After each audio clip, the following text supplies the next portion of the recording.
हमारे महाराज जी के निकट एक संत थे श्री हरेराम बाबा, हनुमान जी के बड़े भक्त थे और भगवान का प्रत्यक्ष दर्शन उन्हें हुआ था।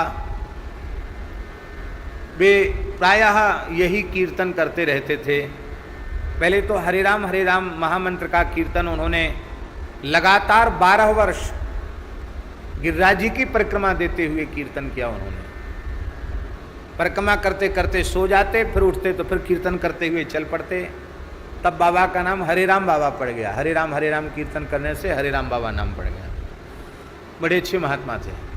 तो वे कीर्तन करते थे प्राय जय सिया राम जय जय हनुमान, तो तोतला के बोलते थे थोड़े, संकट मोचन कृपा निधान रक्षा कीजे श्री हनुमान, कीजे को टीजे बोलते थे, तोतलाते थे, रक्षा कीजे श्री हनुमान, ऐसे थे। इतने छोटे हनुमान जी रखते थे, शालिग्राम जी रखते थे। हनुमान जी को बढ़िया इतर में चोला चढ़ाते थे, बढ़िया से बढ़िया हनुमान जी की शालिग्राम जी की सेवा करते थे। और कंजूसी का नाम तो उनमें था ही नहीं। फक्कड़ महात्मा थे, संग्रह प्रग्रह का काम नहीं। तो आमेर के जंगल में आज भी वो स्थान है, बावड़ी है कोई, वहाँ बगीची है। वहाँ पूज्य श्री हरेराम बाबा ने श्री राम मंत्राज का अनुष्ठान करने का विचार किया और पुजारी श्री रामचंद्र दास जी महाराज, चित्रकूट वाले पुजारी जी, और श्री हरेराम बाबा और पूज्य गुरुदेव श्री भक्तमाली जी, ये तीनों महापुरुष वहाँ रहे। तो पुजारी जी और बाबा तो कर रहे थे अनुष्ठान, और महाराज जी अनुष्ठान नहीं, महाराज जी उनकी सेवा शुश्रूषा में थे, बाबा को कोई तकलीफ ना हो जाए। बाकी महाराज जी का तो राम राम चलता ही रहता था।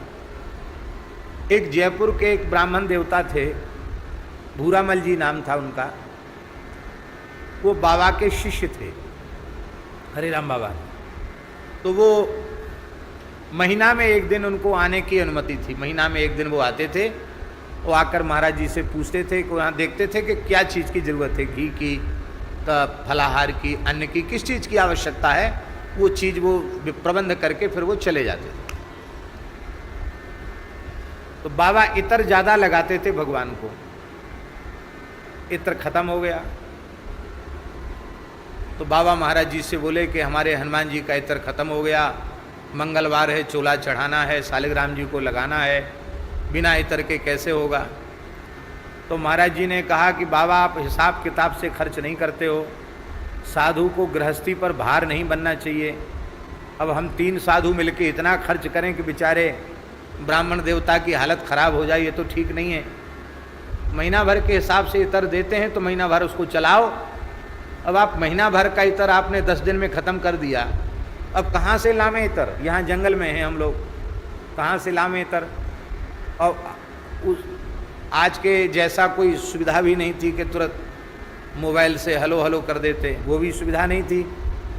कैसे तो संदेश भेजें, कहाँ से इतर आवे। तो बाबा विलक्षण संत थे, वो महाराज जी से बिगड़ गए। भगत का पक्ष लेता है, हमारा पक्ष नहीं लेता है, ये है वो है, बच्चे जैसे रोने लग गए। महाराज जी को भी उठपटांग बोलने लग गए, अब उससे भी कुछ नहीं लेंगे, अब तो हमारे हनुमान जी सब प्रबंध करेंगे, ये है वो है, रोने लगे बाबा। बिना इतर के हनुमान जी को चोला नहीं चढ़ेगा, बिना इतर के हनुमान जी को, शालिग्राम जी को वो नहीं होगा, इतर तो रोज लगना ही चाहिए। महाराज जी हाथ जोड़कर बोले, गुरु महाराज रोना गाना बंद करो, अपने भजन अनुष्ठान के लिए आए हो यहाँ, हैं, जितना सामान्य व्यवस्था में गुजारा हो उतना करना चाहिए। थोड़ी कहा सुनी हुई। बाबा सब छोड़ के बैठ गए रोने। तब तक एक व्यक्ति आए, सत्य घटना सुना रहा हूँ ये। एक व्यक्ति आए, बड़ा विशाल स्वरूप था, शरीर की विशालता तो गोपेश बाबा की जैसी थी, पर लंबाई इनसे कम से कम 2-2.5 हाथ और ऊपर होगी, 2-2.5 हाथ और ऊपर होंगे, इतना विशाल काय पुरुष। एक अति मानुष समझो उसको। बढ़िया श्वेत वस्त्र थे, पाग बंधी हुई थी। आकर उसने साष्टांग दंडवत किया, बोला बाबा आप दुखी मत हो। एक इत्र की बोतल दी उसने, ये बोतल लो, बच्चा तो तू कहाँ से आया है? पूज्य महाराज जी वहीं थे, उस समय की घटना है, पुजारी जी भी थे। बच्चा तू कहाँ से आया है? हरिराम बाबा ने पूछा।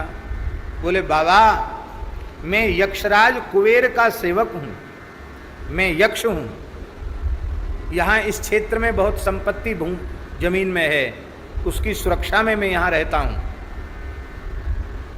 आज हमारे स्वामी महाराजाधिराज कुबेर जी ने कहा कि बाबा के हनुमान जी की सेवा, शालिग्राम जी की सेवा के लिए इतर समाप्त हो गया है, सो तुम जाओ बाबा को इतर दे के आओ, जिससे वो अपने हनुमान जी की, शालिग्राम जी की सेवा संपन्न करें। बच्चा तू कहाँ से इत्र लाया है? तो उसने कहा मैं अलकापुरी का इत्र लाया हूँ, कुबेर की अलकापुरी का इत्र है ये। पूरी बोतल भर के इत्र बाबा को दे दिया। अब बाबा तो बाबा ही ठहरे। बाबा ने खूब हनुमान जी को चूल्हा चढ़ाया इत्र से, शालिग्राम जी को खूब लगाया और सब मालाओं में लगाया और सबके दाढ़ी में इसमें से लगा करके बोले आज गोविंद देव जी चलेंगे, जयपुर गोविंद देव जी। तो पैदल चल के रोड पे आए, फिर वाहन से चल के। अब जिधर से महाराज जी बताते थे कि जिधर से जाएं ऐसी दिव्य सुगंध, लोग कह रहे बाबा जियों ने कितना कीमती इत्र लगाया है। मंदिर में भी गमगमाहट। भूरामल वहाँ पहुँच गए, बोले बाबा ये इत्र तो कहीं मिल ही नहीं सकता, ये कहाँ का इत्र है? बोले बच्चा तू मत भेजे, कंजूसी कर ले, हमारा तो भगत चेत गया है, इत्र की व्यवस्था हमारी हो गई है। बोलो भक्तवत्सल भगवान की। अब वो व्यक्ति जाते जाते कह के गया कि बाबा कोई कमी नहीं करना, जो चीज़ की जरूरत पड़ेगी हम आपकी सेवा के लिए प्रस्तुत हैं। ये दास ने अनुभव किया है। हम ऐसे सीसी करके और ऐसे ठाकुर जी को छुआते हैं तो इत्र खरीदना पड़ता है,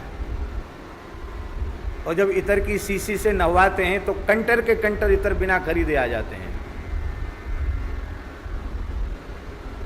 ठाकुर जी की सेवा में जितनी कंजूसी करोगे तो वहाँ से उतनी कंजूसी शुरू हो जाती है, और ठाकुर जी की सेवा में जितनी उदारता करोगे, प्रसन्नता, खूब प्रेम से, किस लिए है भाई?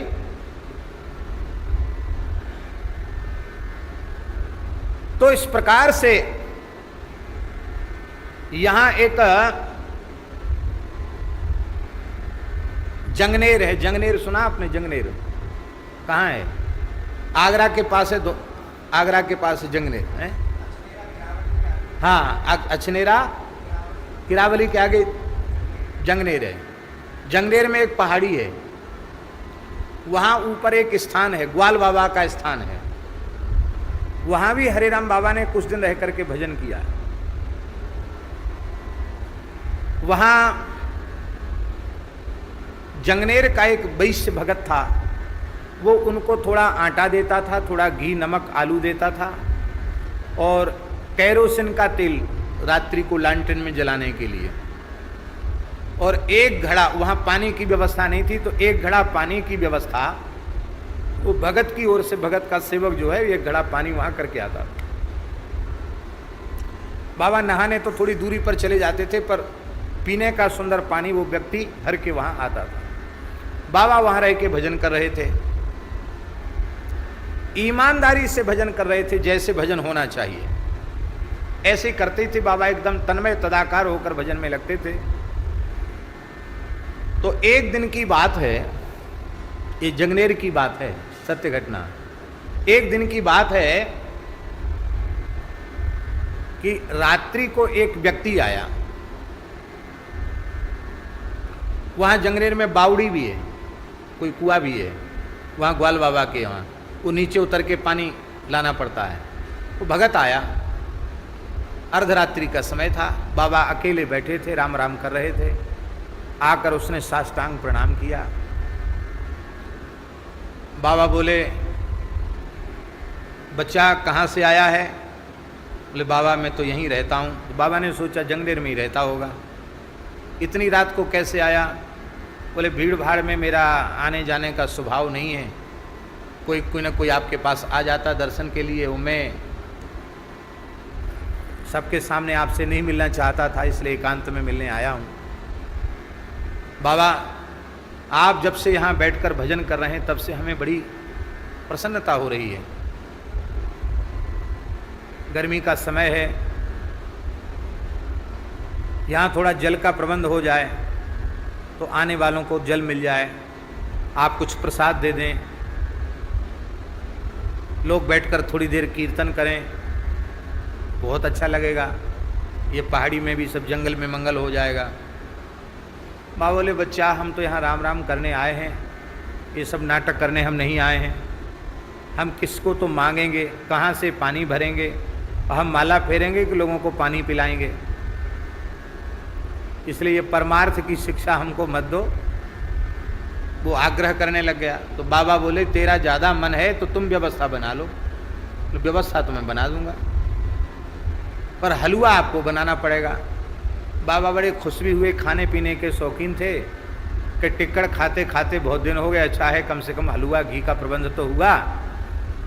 तो रात्रि को ही उस व्यक्ति ने सारा सामान रख दिया ला करके, घी, मेवा, बड़े बड़े बर्तन, पीतल के बड़े बड़े घड़े, मिट्टी की डार बड़ी बड़ी, और रात्रि में ही सारा पानी भर के, कुछ सेवक भी आए और सब शाम तैयारी, चला गया। दूसरे दिन बाबा ने सवेरे हलवा बनाया, कढ़ाई थी, सब सामान था। आने जाने वालों को उन्हीं में से कहा, भैया एक बांटो, पानी पिलाओ, हलवा खिलाओ। अब तो हल्ला मच गया कि बाबा के यहाँ हलवा बट रहा है, बढ़िया सुंदर शरबत मिल रहा है, भीड़ इकट्ठी होने लग गई। बाबा बोले, भैया यहाँ खाली ऐसे मुफ्त में मत खाओ, कीर्तन करो। तो सब श्री राम जय राम जय जय राम का कीर्तन भी शुरू हो गया, वहाँ अखंड कीर्तन भी शुरू हो गया। अब वो चमत्कार होना था, चमत्कार हो गया। तो वो जो भगत था जंगनेर का, वो भगत बाबा के पास आया। जब 2-4 दिन कीर्तन खूब झमाझम हो गया, उसने कहा, बाबा एक बात पूछें, आप ये सब प्रबंध कहाँ से कर रहे हो? क्योंकि मैं तो पाव भर के हिसाब से तुम्हें आटा देता हूँ आपको, एक व्यक्ति आपके लिए 1 पाव के हिसाब से रोज आटा देता हूँ, थोड़ा सा घी देता हूँ और थोड़ा नमक और आलू देता हूँ। ये इतने लोगों का हलवा और इतना शरबत ठंडा ये कैसे बन रही है? ये प्रबंध कौन कर रहा है? ये सब दरी वरी बिछैयत यहाँ आ गई, ये सब कैसे प्रबंध हुआ? तो बाबा ने बड़े सहज भाव से कहा कि तुम्हारे जंगनेर का ही कोई भगत है, वो रात्रि में आता है, रोज आता है, रात्रि में आता है, रात्रि में आता है। वो कहता मैं किसी के सामने नहीं आ सकता हूँ, तो रात्रि में वो आता है और यहाँ सब देखता है कि क्या चीज़ घट गई, वो चीज़ यहाँ रख के चला जाता है। भगत बोले, महाराज हमारे जंगनेर में तो ऐसा कोई धनी मानी आदमी है नहीं जो इतनी प्रबंध करे। मुझे ही लोग गांव का सेठ, नगर का सेठ कहते हैं, मैं तो जो करता हूँ आपको पता है। तो मैं देखना चाहता हूँ वो कौन व्यक्ति जंगनेर का है। तो एक दिन वो भगत जो था वहाँ छिप के बैठ गया दूर में, और वो ठीक अर्धरात्रि के समय वो व्यक्ति आया, आकर के बाबा को साष्टांग प्रणाम किया और थोड़े रूखे स्वर में कहा कि बाबा, मैंने आपसे पहले ही कहा था कि मैं किसी के सामने मिल नहीं सकता, पर आपने इस व्यक्ति को बिठा लिया, ये ठीक नहीं है। अरे बोले, तुम भी जंगनेर के हो, ये भी जंगनेर का है। बोले, ये सब कुछ नहीं बाबा, मैं आपसे बात जरूर करूँगा, लेकिन इसको पहले यहाँ से हटाओ। और वो महाराज उस व्यक्ति ने देखा, जब ये तो बड़ा विशाल काय आदमी है, वो देख के डर गया। वो समझ गया कि आदमी तो है नहीं, ये मनुष्य नहीं है। वो कांपने लगा। जैसे ही वो डरा तो डर के चिल्लाया। तो उस व्यक्ति ने क्या किया, उसको ऐसे पकड़ा, ऐसे ऐसे पकड़ लिया, इतनी बड़ी मुट्ठी महाराज उसको पकड़ लिया ऐसे, और ऐसे पकड़ के पहाड़ी से ही इतना लंबा हाथ किया कि उठाकर नीचे रख दिया उसको। उतरा नहीं वहां से, ऐसे पकड़ के उठा के ऊपर से नीचे रख दिया। अब बाबा भी डर गए, ये कोई आदमी नहीं है। बाबा बोले, बच्चा तू कौन है? भगत तू सच्ची सच्ची बात बता, तू कौन है? उसने कहा, बाबा आप मत डरो, मैं भी यक्ष हूं, इसी पहाड़ी में धन की सुरक्षा में मैं यहाँ रहता हूँ। ग्वाल बाबा बड़े सिद्ध पुरुष हुए, मैं यहाँ रहता हूँ और मुझे आदेश था कि एक अच्छे संत यहाँ भजन कर रहे हैं, उनकी सब तरह से सेवा करना। तो मैं सेवा करने आता हूँ, मेरा कोई स्वार्थ नहीं है। कहाँ रहता बच्चा तू यहाँ? बोले इस बावड़ी में रहता हूँ। विचित्र घटनाएं सुनाते थे महाराज, क्या हम तो उनके साथ ही रहते थे ना, तो सब घटनाएं सुनाते थे। तो बोले बाबा, बोले हमको साथ लेके गया और हमको ऐसे गोद में लिया उसने, बावड़ी में कूद गया। वो बावड़ी में कूद गया और कहते कूदते ही मैं तो डरा कि अब मरा मैं, और कूदते ही एक महल में पहुंच गया। वहाँ बड़ा सुंदर भवन था, उसकी पत्नी थी, बच्चे थे, सब पूरा सुंदर उसका महल मकान था। चरण धोए उसने, पूजन वगैरह किया और फिर बाबा को अपने स्थान पर पहुंचाया। बाबा ने उसी रात्रि वहाँ से प्रस्थान करने का निश्चय किया। बाबा उतर के जैसे ही पहाड़ी के नीचे आए, फिर वो आ गया। बोले बाबा गलती हो गई क्या हमसे? बाबा बोले बच्चा तुमने खूब सेवा की, पर हम राम राम करने आए हैं, हम रिद्धि सिद्धि के फेर में पड़ने नहीं आए हैं, हमको मान बढ़ाई और प्रतिष्ठा नहीं चाहिए। बाबा रात्रि को वहाँ से चल पड़े और फिर महाराज जी के पास, गिरिराज जी में रहते थे महाराज जी, फिर आ गए महाराज जी के पास। ऐसे कितने सिद्ध देवता यक्ष गंधर्व भी उनकी सेवा में अपने आप को प्रस्तुत करके धन्य मानते थे। ऐसे संत की सन्निधि भगवत कृपा से, गुरु कृपा से हम लोगों को बचपन में प्राप्त करने का सौभाग्य मिला है। ऐसे मान बड़े विलक्षण संत। तो ये बात हम इसलिए कह रहे हैं कि एक संत को तो हमने देखा, हरे राम बाबा को देखा कि उनके पास संग्रह परिग्रह का नाम निशान नहीं था, लेकिन क्या अच्छे रईस खाएंगे जो खिलाएंगे वैसा वो खाते पीते थे, और संग्रह कुछ नहीं था, न कहीं के झोपड़ी थी उनके। ये हनुमान जी की दया थी कि वो खूब चकाचक रहते थे। बोलो भक्तवत्सल भगवान की जय। तो शरण भय हरण जय भुवन भरता, पूरे भुवन का आप भरण पोषण करने वाले श्री हनुमान जी महाराज हैं। बोलो श्री हनुमान जी महाराज की जय। यहाँ मैं बार बार मन में सोचता था कि मैं कहूँगा, लेकिन भूल जाता हूँ। यहाँ विनय पत्रिका में पदों के आरंभ में रागों के नाम भी लिखे हैं। जैसे 25वें पद के आरंभ में लिखा है राग धनाश्री। तुलसीदास जी संगीत के भी बहुत मर्मज्ञ विद्वान थे, इसलिए विनय पत्रिका के ये पद मनमाने ढंग से नहीं कि दुर्गा और भैरव और अमुक राग तमुक राग अपने मन से गोस्वामी जी ने लिख दिया, ऐसा नहीं है। जिस देवता का जो राग है और जिस रस के अनुरूप, समय के अनुरूप राग है, उस राग को गोस्वामी जी ने निबद्ध किया है। और हमें तो ज्ञान नहीं है राग का, अन्यथा धनाश्री राग में इसको गाया जाए तो इसके विशेष रस का अनुभव होगा। यहाँ संगीत के मर्मज्ञ विद्वान पुरुष वीर रस के गायन में धनाश्री राग का प्रयोग करते हैं।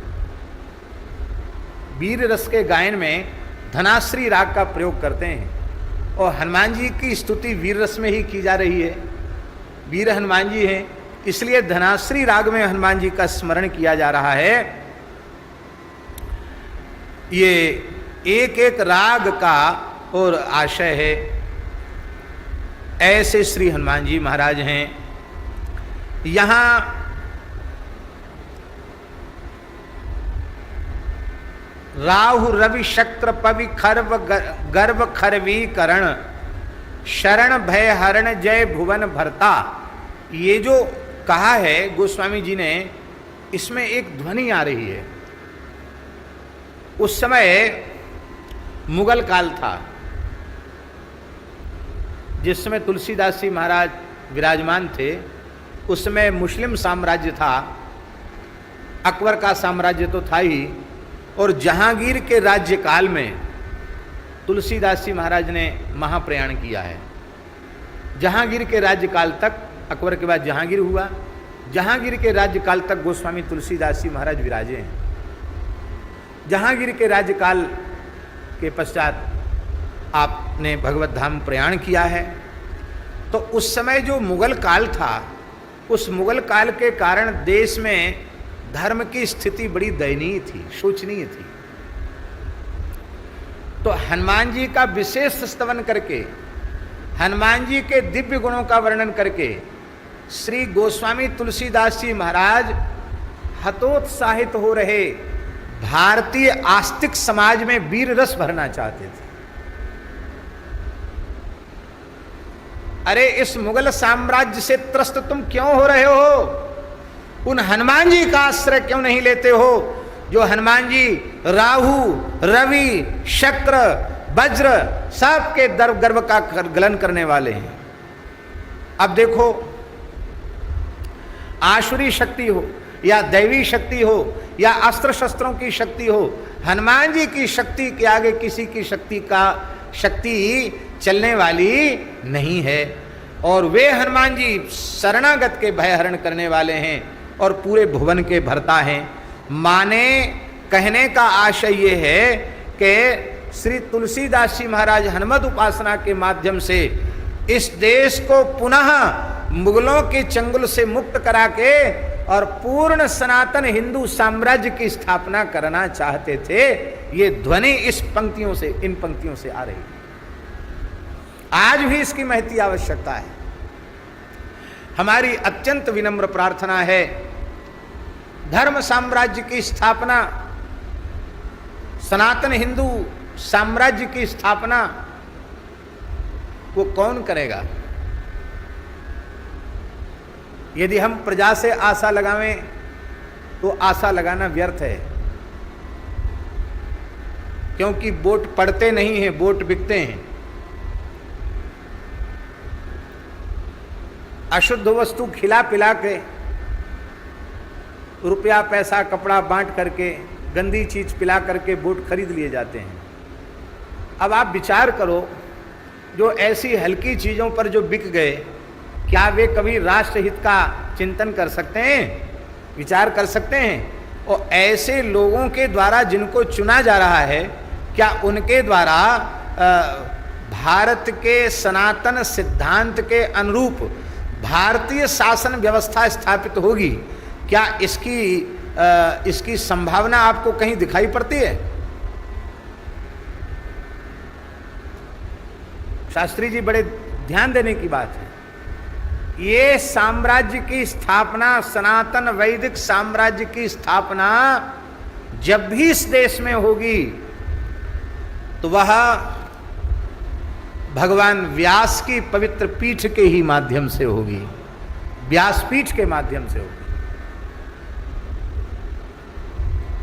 पर व्यासपीठ के माध्यम से तब होगी जब भारतवर्ष के सभी व्यास महानुभाव हमारी वैदिक शास्त्रीय परंपराओं का अत्यंत आदर करते हुए, स्वयं मर्यादित जीवन जीते हुए और सारे राष्ट्र को, सारे समाज को सत्य, सदाचार और धर्म के प्रति निष्ठावान रहने का संदेश अपने व्यवहार और अपने आचरण से देंगे, तो ही इस देश में वैदिक सनातन संस्कृति मूलक सुशासन की स्थापना संभव है।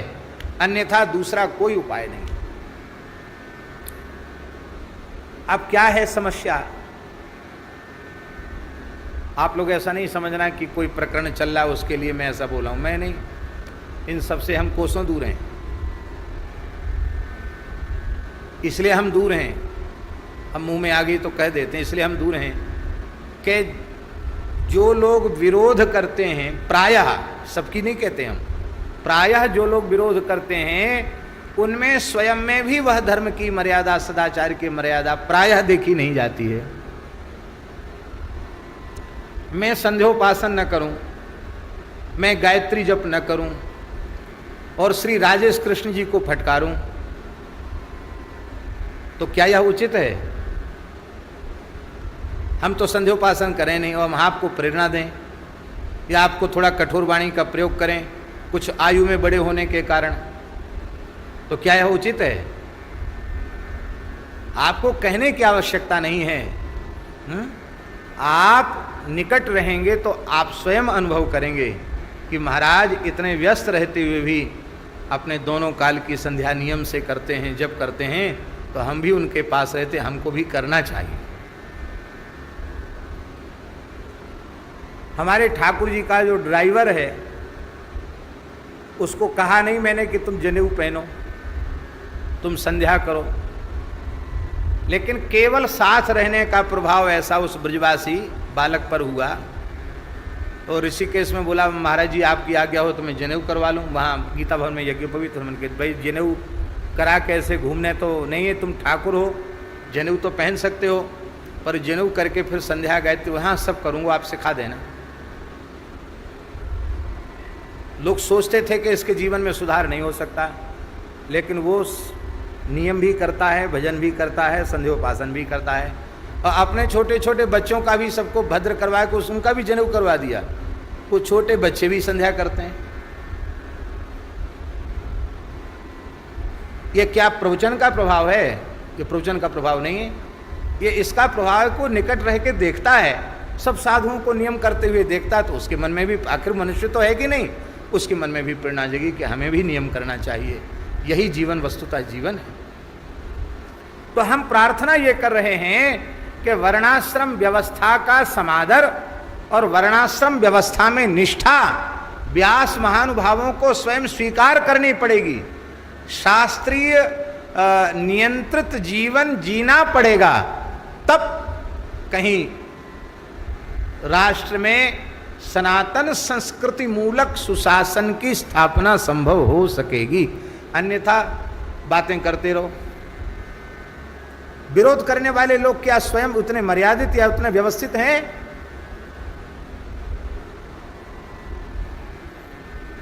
श्री वृंदावन बिहारी लाल की जय। श्री ऐसे श्री हनुमान जी महाराज को हम प्रणाम करते हैं। आगे जयति धीर धुर जयति रणधीर रघुवीर हित देवमणि रुद्र अवतार संसार पाता विप्रसुर सिद्ध मुनि आशीषाकार बपुष विमल गुण बुद्धि बारिधि विधाता। बोलो श्री हनुमान जी महाराज की जय। श्री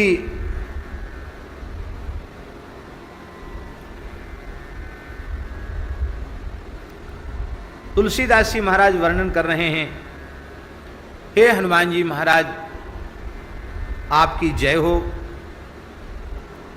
आप रण में धीर हैं, रणधीर। हनुमान जी का धैर्य कभी चलायमान नहीं होता है। युद्ध की एक ऐसी विकट परिस्थिति होती है कि युद्ध की भीषण विभीषिका में बड़े बड़े धैर्यवानों का धैर्य भी डगमगा जाता है। पर हनुमान जी का जो दिव्य चरित्र है उसमें पूरे चरित्र में हनुमान जी के आप देख लेंगे, हनुमान जी कभी डगमगाए हो, उनका धैर्य कभी खोया हो, ऐसा कहीं आता नहीं है। ऐसा श्री हनुमान जी महाराज का बड़ा दिव्य चरित्र है।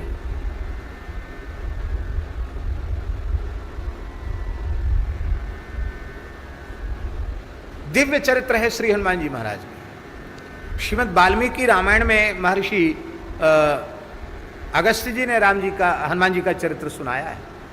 वहां राम जी के जो हनुमान जी के प्रति उद्गार हैं वो उद्गार ध्यान देने योग्य हैं।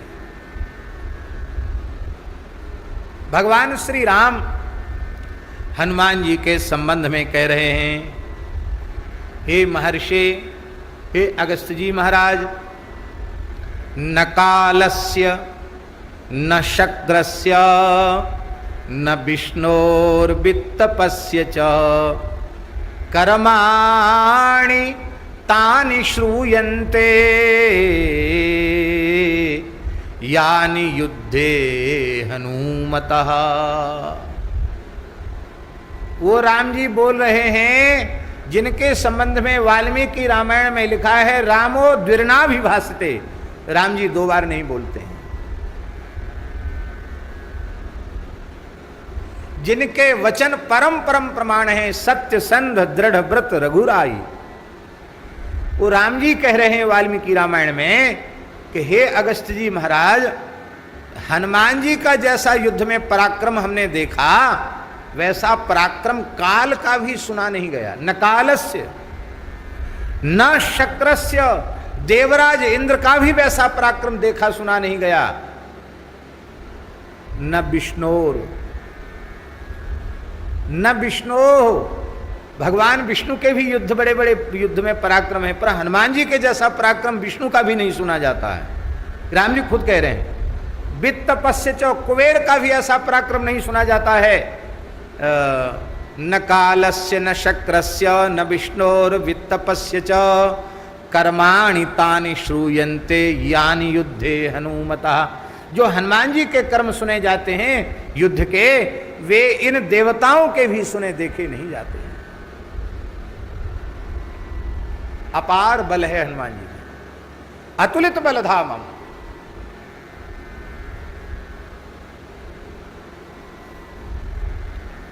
अतुलित का अर्थ है जिसको तोला ना जा सके। फिर भी कुछ न कुछ तो कहना पड़ेगा कि नहीं। तो उसकी एक पद्धति गुरुजनों के मुखारविंद से दास ने सुनी। हनुमान जी के बल का माप, हनुमान जी के बल को कैसे समझा जाए। माप तोल तो संभव ही नहीं है। हनुमान जी के बल को कैसे अनुमान किया जाए कि कितना बल उनमें हो सकता है। 10,000 हाथियों का बल एक इंद्र के ऐरावत हाथी में होता है। 10,000 हाथियों का बल इंद्र के ऐरावत हाथी में होता है। 10,000 ऐरावत हाथियों का बल एक इंद्र में होता है। इंद्र कोई हल्का पतरा देवता नहीं है। 10,000 ऐरावत हाथियों का बल एक इंद्र में होता है और 10,000 इंद्र का बल हनुमान जी के एक रोए में। 10,000 इंद्र का बल हनुमान जी के एक रोए में है। अब बोलो, दुनिया में कोई ऐसी मशीन बनी है व्यास जी जो इस पैमाने के अनुसार हनुमान जी के बल को नाप तोल कर सके? इसलिए अतुलित बलधामम हेम शैलावधे, ये हनुमान जी महाराज। मुगल काल में समर्थ स्वामी रामदास जी महाराज ने महाराष्ट्र प्रदेश में घूम घूम करके गांव गांव में हनुमत विग्रहों की स्थापना की, अखाड़ों की स्थापना की और हनुमत उपासना के माध्यम से ही छत्रपति शिवाजी को इतना बल प्रदान कर दिया कि औरंगजेब के मंसूबे धराशायी भी नहीं हुए। औरंगजेब के सारे पराक्रम को कुचल दिया, शिथिल कर दिया। इसलिए आज पूरे राष्ट्र को हनुमान जी के आदर्श की आवश्यकता है, हनुमत उपासना की आवश्यकता है। ये बात हम इसलिए कह रहे हैं कि रणधीर, जो धीर होगा ना, रणधीर होगा, वही तो हमें धैर्य प्रदान करेगा। जो स्वयं अधीर है वो हमें धैर्य क्या देगा? जयति रणधीर रघुबीर हित। आप जो कुछ करते हैं उसमें अपने स्वार्थ की गंध भी नहीं होती है। रघुवीर हित, श्री राम जी का ही हित उसमें होता है। और राम जी कौन है? राम जी कौन है? सर्वगत सर्वरूप सर्वमय परब्रह्म परमात्मा, जो सब में रम रहा है और जिसमें सब रम रहे हैं, उन्हीं को श्री राम कहते हैं। इसलिए राम का हित, राम की सेवा पूरी समष्टि व्यष्ट की सेवा है, सारे ब्रह्मांड की सेवा है, सारे ब्रह्मांड का हित है। मामा जी की रचना है ना, राम की सेवा सरस विचार। राम जी की सेवा विचार करके लियो है कपितन उधार, आप हैं स्वयं रुद्र अवतार, आपकी जय हो जय हो जय हो। अंजनी पुत्र पवन सुत वीर, आपकी जय हो जय हो जय।